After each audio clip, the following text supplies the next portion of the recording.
Estudio del Evangelio de San Mateo, capítulo 2. Cuando Jesús nació en Belén de Judea, en días del rey Herodes, vinieron del oriente a Jerusalén unos magos, diciendo: ¿Dónde está el rey de los judíos, que ha nacido? Porque su estrella hemos visto en el oriente y venimos a adorarle. Oyendo esto, el rey Herodes se turbó, y toda Jerusalén con él. Y convocados todos los principales sacerdotes y los escribas del pueblo, les preguntó dónde había de nacer el Cristo. Ellos dijeron: en Belén de Judea, porque así está escrito por los profetas. Y tú, Belén, de la tierra de Judá, no eres la más pequeña entre los príncipes de Judá, porque de ti saldrá un guiador que apacentará a mi pueblo Israel. Entonces Herodes, llamando en secreto a los magos, indagó de ellos diligentemente el tiempo de la aparición de la estrella. Y enviándolos a Belén, dijo: Id allá y averiguar con diligencia acerca del niño, y cuando lo halléis, hacérmelo saber, para que yo también vaya y le adore. Ellos, habiendo oído al rey, se fueron, y aquí la estrella que habían visto en el oriente iba delante de ellos, hasta que, llegando, se detuvo sobre donde estaba el niño. Y al ver la estrella, se regocijaron con muy gran gozo. Y al entrar en la casa, vieron al niño con su madre María, y postrándose, lo adoraron, y abriendo sus tesoros le ofrecieron presentes: oro, incienso y mirra. Pero siendo avisados por revelación en sueños de que no volviesen a Herodes, regresaron a su tierra por otro camino. Después que partieron ellos, he aquí un ángel del Señor apareció en sueños a José y dijo: levántate y toma al niño y a su madre y huye a Egipto y permanece allá hasta que yo te diga, porque acontecerá que Herodes buscará al niño para matarlo. Y él, despertando, tomó de noche al niño y a su madre y se fue a Egipto. Y estuvo allí hasta la muerte de Herodes, para que se cumpliese lo que dijo el Señor por medio del profeta, cuando dijo: de Egipto llamé a mi hijo. Herodes entonces, cuando se vio burlado por los magos, se enojó mucho y mandó matar a los niños menores de 2 años que había en Belén y en todos sus alrededores, conforme al tiempo que había inquirido de los magos. Entonces se cumplió lo que fue dicho por el profeta Jeremías cuando dijo: voz fue oída en Ramá, grande lamentación, lloro y gemido, Raquel que llora a sus hijos, y no quiso ser consolada, porque perecieron.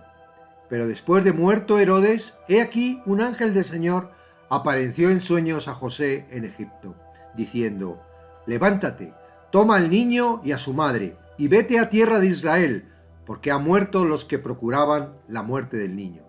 Entonces él se levantó y tomó al niño y a su madre y vino a tierra de Israel. Pero oyendo que Ardelao reinaba en Judea en lugar de Herodes, su padre, tuvo temor de ir allá, pero avisado por revelación en sueños, se fue a la región de Galilea.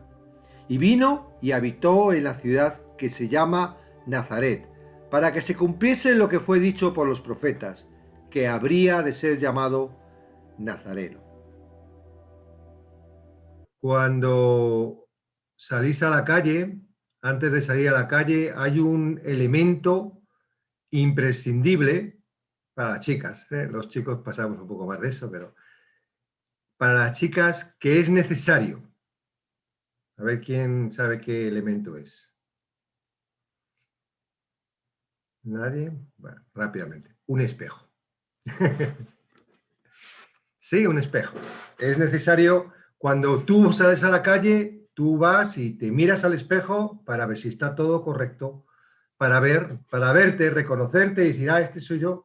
No sé si alguna vez os ha pasado de ir por la calle y reflejaros en un escaparate y decir: uy, ese soy yo. Ay, a mí me pasó cuando era joven, me hice la permanente en el pelo, ya, yo creo que por eso se me cayó el pelo. Me hice la permanente y claro, yo no me reconocía, no me recordaba. Y cuando iba por la calle y veía, digo: ¡ay, sí, me he hecho la permanente! ¿Cómo podemos, no? Porque ese es nuestro físico. Pero ¿cómo podemos estamos hablando del corazón y estamos intentando conocer el corazón. Vimos la semana pasada de que hay un corazón que es el nuestro y está el corazón de Dios, y que lo que intentamos con la palabra es que unir nuestro corazón con el corazón de Dios. ¿Por qué? Porque nuestro corazón va por un camino y el camino de Dios es otro, y cuando uno va fuera del camino de Dios, pues las cosas no van bien. Y nosotros que hemos reconocido a Cristo, que hemos reconocido a Dios, que hemos reconocido de que Él es el sabio, pues lo que queremos es que Él nos guíe, que no sea nuestro corazón con las cosas, porque este corazón que nosotros tenemos pertenece al mundo.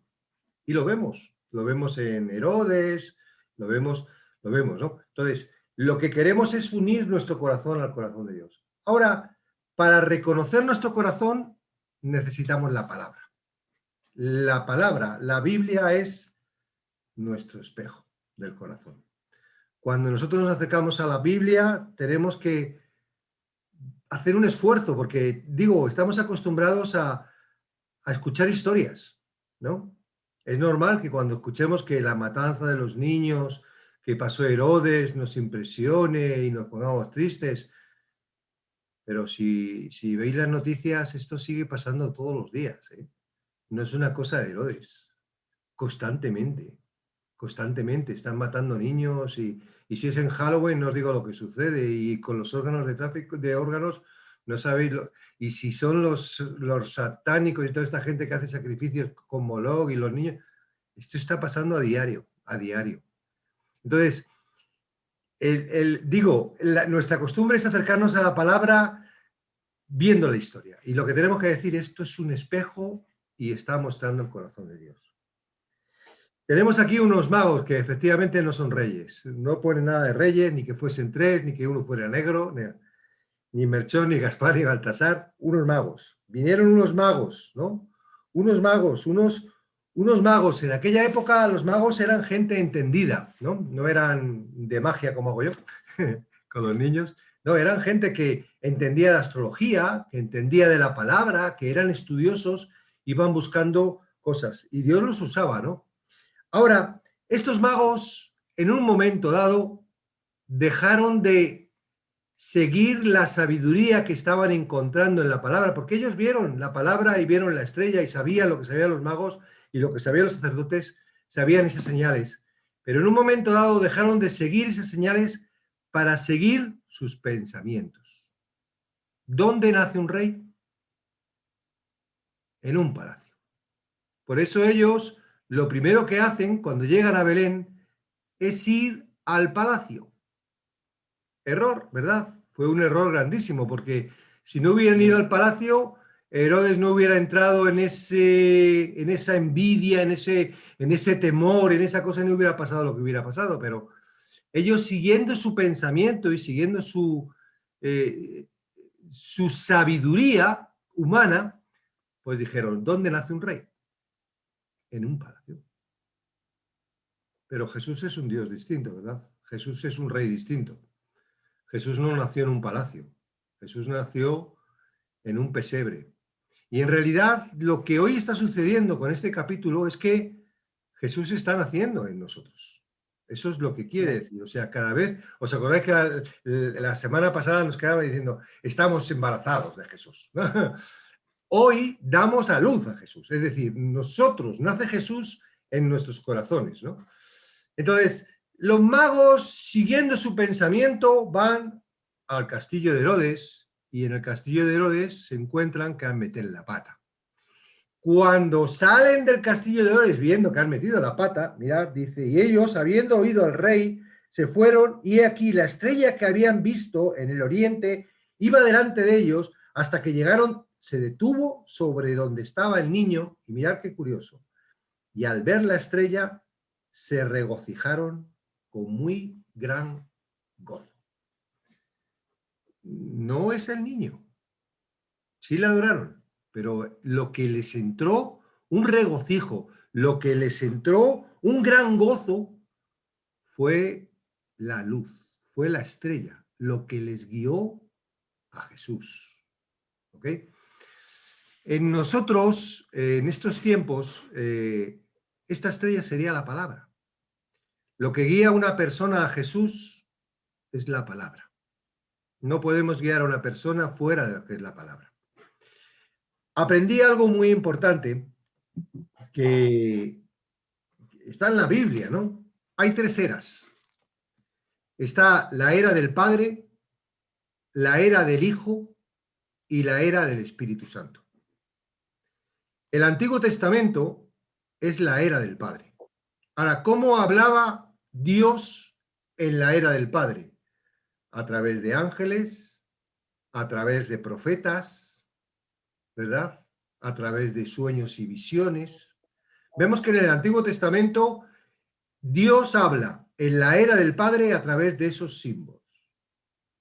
Ángeles, visiones, profetas.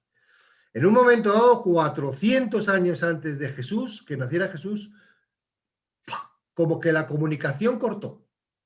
Ya no hablaban los profetas, ya no había sueños, ya no había ángeles, hubo un silencio de 400 años. Y ese 400 años aquí, en este capítulo, ¡pum!, empieza la era del Hijo. ¿Cómo escuchamos a Dios en la era del Hijo? Bueno, a través del Hijo. Es decir, Jesucristo, en la era del Hijo, se encargó de hablar. Él dice, nadie ha visto a Dios, pero el que me ve a mí está viendo a Dios. Es decir, él mismo estaba diciendo, yo soy Dios, he venido aquí, me he encarnado, he cogido un cuerpo físico, pero mi espíritu es Dios. Y el que está hablando es Dios. Y entonces, eso lo cogieron y lo empezaron a escribir los escritores del Nuevo Testamento.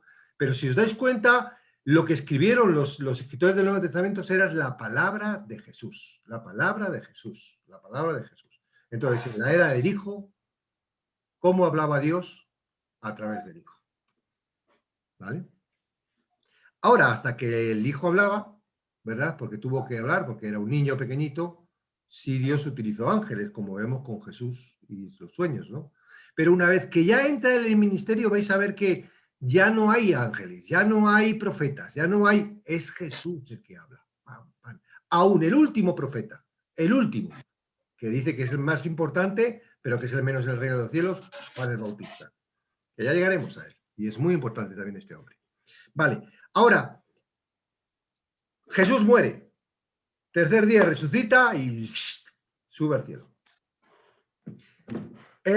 Dice, no os preocupéis, no os voy a dejar huérfanos, no os voy a dejar solo. Bueno que yo me vaya, porque cuando yo me vaya, os voy a enviar al Espíritu Santo. Y entonces sí empieza la era del Espíritu Santo. ¿Cómo habla Dios en la era del Espíritu Santo? A través de la palabra. ¿Por qué os digo esto? Os digo esto porque es muy fácil para el enemigo confundirnos. Le es muy fácil. Le es muy fácil al enemigo mandarnos un angelito que nos hable. Le es muy fácil al enemigo mandarnos un pensamiento para que nos hable. Dios no va a cambiar nada de lo que nos tiene que decir que no esté en su palabra. ¿Habéis entendido eso? Es importante porque yo tengo que filtrar todos mis pensamientos y decir, hey, ¿están en orden con la palabra o son mis pensamientos? Porque sucede lo que los magos, que todos tenemos nuestra lógica y, ay, Dios me ha dicho, Dios, oh, es lo más normal del mundo que pase esto. Oh, esto es lo más corriente. Y todo eso tiene que ver con nuestros pensamientos. Porque esto es lo que pensaron los magos. Era un mago, eran gente sabias. ¿Dónde nace un rey? En un palacio. Ahora, vemos que fue un error, ¿verdad? Y que fue un error que trajo mucho sufrimiento y mucho dolor y trae mucha discordia para nosotros mismos, ¿no? Porque nuestros errores producen. Nuestros errores, nuestros pensamientos y nuestros errores producen. cosas malas. Ahora, sí estoy de acuerdo con vosotros de que aunque nosotros somos inútiles, aunque nuestro pensamiento nos lleva a la ruina, aunque estoy de acuerdo con vosotros de que Dios es fiel y su propósito lo cumple sí o sí. Ahora, también es complicado y tendremos que entender, porque es parte del pensamiento, ¿verdad? Ay, ¿por qué Dios permite esto? Y ahora yo te digo, ¿y a ti quién te manda a pensar el por qué Dios permite eso? Si nuestros pensamientos son más pequeños que los pensamientos de Dios, porque los pensamientos de Dios son mucho más altos. Cuando tú leas la palabra, o cuando tú estés preparando una lección de los niños, o cuando un niño te haga una pregunta, que a veces te hacen preguntas, ¿verdad, Luz? Muy difíciles de contestar, que ni yo mismo ni tú sabes, y no sabes cómo vas a contestar ese niño. La respuesta es esta: no nos compete, son cosas de Dios, no las entendemos, porque somos humanos, porque no entendemos las cosas. Ahora, lo que sí entiendo es que si Dios lo hace, si Dios lo está permitiendo, si es porque hay un propósito. Fijaros, ¿qué es lo más terrible que pasó en la Biblia? La muerte de Jesús. Yo siempre que llego a ese episodio, a esos episodios de los evangelios, me entra un rollo. Digo, ¿cómo? ¿Cómo fueron tan torpes? ¿Cómo fueron tan torpes? Un hombre tan bueno, que no hacía nada más que sanar, que ayudar, que... ¿Cómo fueron tan torpes de tener tanto odio y tanta esa como para llevarles a la muerte? ¿Verdad? Produce, porque todavía un niño aún así parece un inocente, pero bueno, nace en pecado y ¿quién es mejor que Jesús? Nadie. Y sin embargo, van y se lo miran. Ahora, lanzo esta pregunta: ¿qué hubiera sucedido si Cristo no hubiera muerto? No hubiéramos sido salvos. Claro, él mismo dijo: nadie me quita la vida, yo la doy. Entonces, ¿qué quiero decir? Quiero decir que aun en las cosas que no entendemos, aun en las cosas más difíciles, aun en las cosas que en nuestro pensamiento no tienen ninguna lógica humana, ni terrenal, ni física, ni... Dios tiene un propósito y ese propósito es bueno. Ese es el concepto. ¿Por qué te digo esto? Porque tu pensamiento te va a llevar a otro lugar. Te va a llevar a que critiques a Dios, te va a llevar a que no entiendas, y si no entienden, vienen los pajaritos, dice, y se llevan los granitos. ¿Os acordáis de la parábola? Te va a llevar a ese, si te pones a pensar, digo, no, mi función no es pensar, mi función es creer.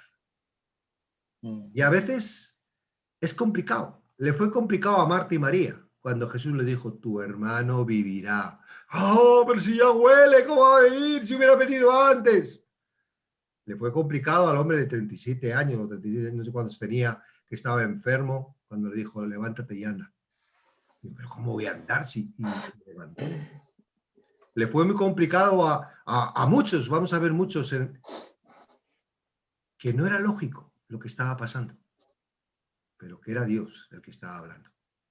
Entonces, tenemos por un lado nuestra lógica, y tenemos por otro lado la palabra de Dios.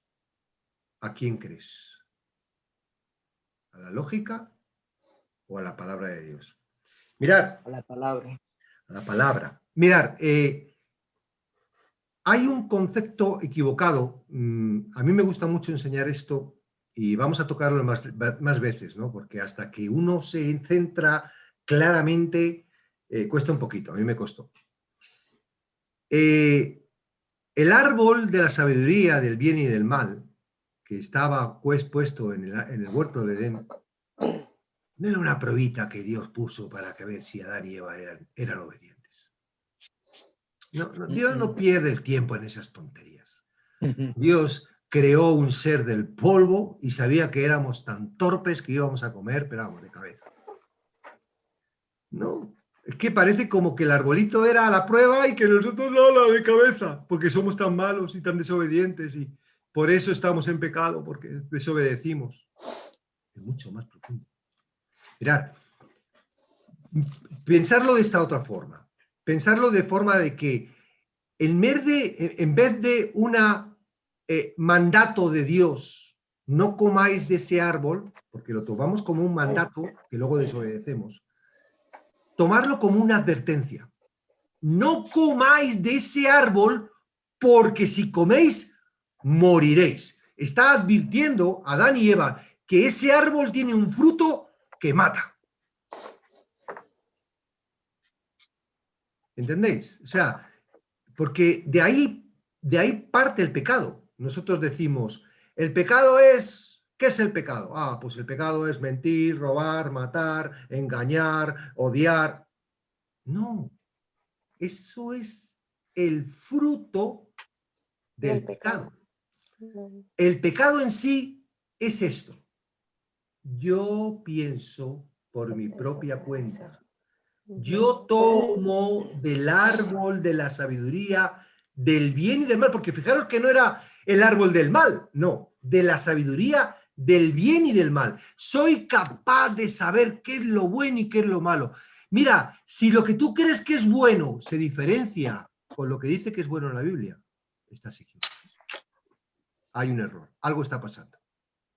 Ah, no, es que es bueno. Sí, pero la Biblia no está diciendo que es bueno. ¿Entendéis? Entonces, la base, digamos, del pecado es, ya no estoy en Dios, ya me aparto de Dios para vivir mi vida conforme a lo que yo quiero. La mejor parábola que Dios muestra de esto es con el hijo pródigo. Es con el hijo pródigo. El hijo pródigo vivía con el padre, estaba con el padre, tenía todo porque el padre le daba y en un momento dado dice el hijo, soy capaz de poder vivir mi vida yo por mi propia cuenta. Lo único que necesito es un poco de dinero, se lo voy a pedir a mi padre de lo que me corresponde, que no le correspondía, pero se lo voy a pedir a mi padre de lo que me corresponde y voy a vivir mi vida por mi propia cuenta. Y el padre le dice, sí, hijo, sí, toma, vete por tu propia cuenta. Y se da cuenta de que por su propia cuenta lo único que encuentra es ruina. Y cuando entra así, no dice, ¡ay, qué mal he hecho! Voy a decir, perdóname, papá. No le pidió perdón. No hubo un perdón.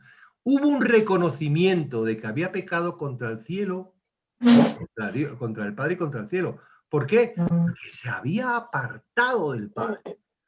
Ay, con mi padre puedo vivir, con mi padre puedo estar, qué bien me viviría con mi padre, no me faltaría nadie con mi padre. Él se da cuenta de que fuera del padre nada puedo hacer.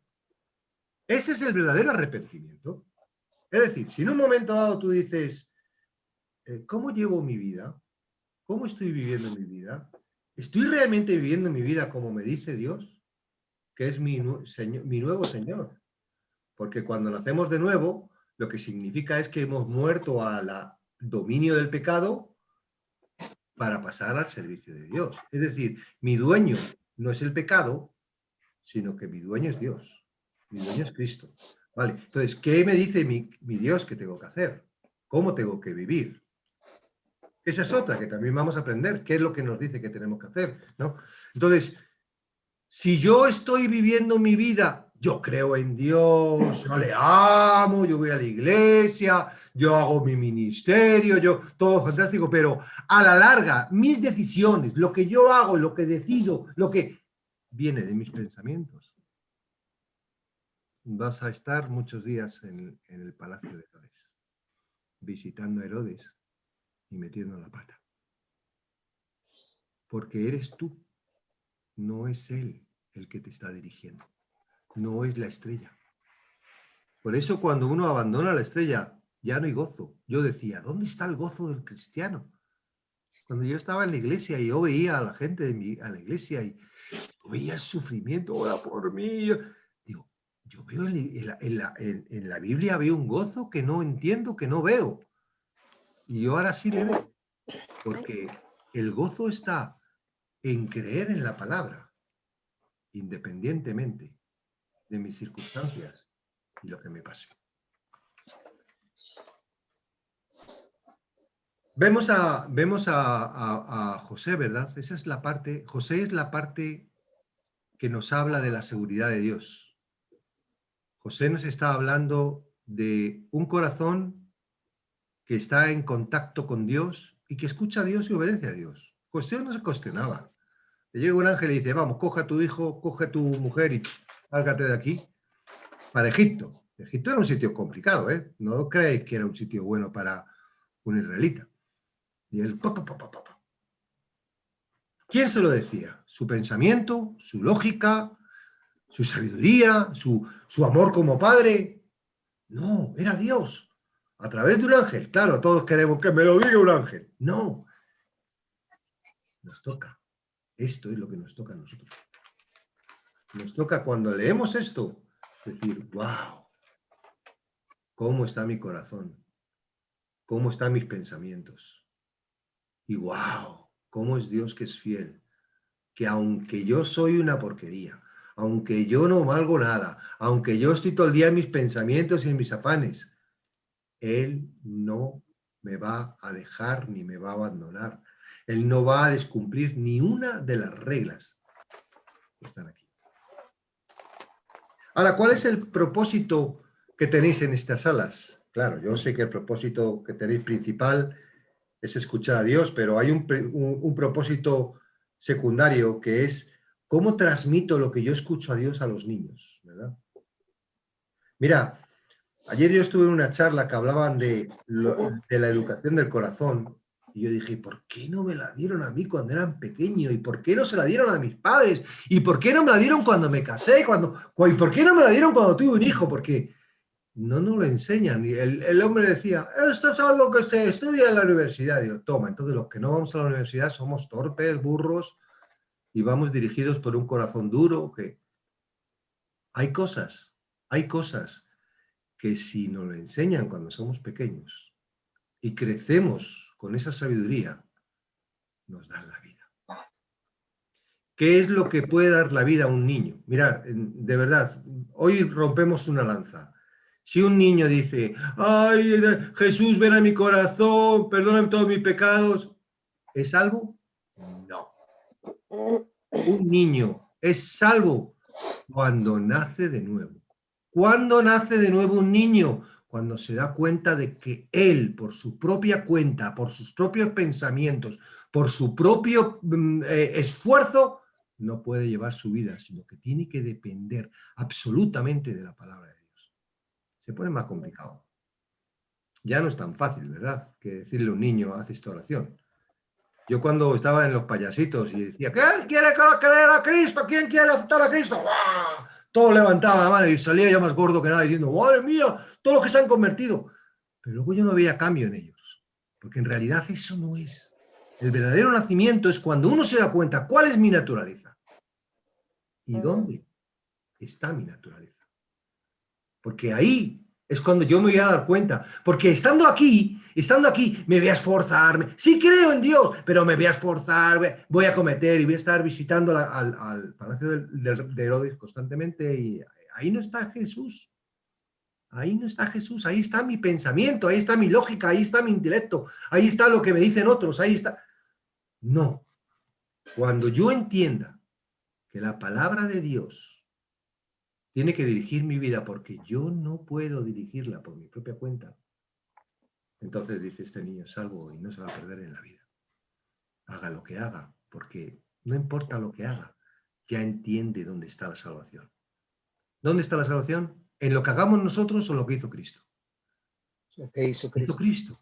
Ahora, de verdad que los niños de vuestra clase, y no lo intentéis en una clase, de verdad, esto es un proceso, porque a nosotros nos cuesta, ¿eh? Pues fíjate un niño. Ahora, lo bueno que tiene un niño es que el niño no se cuestiona tanto como el adulto.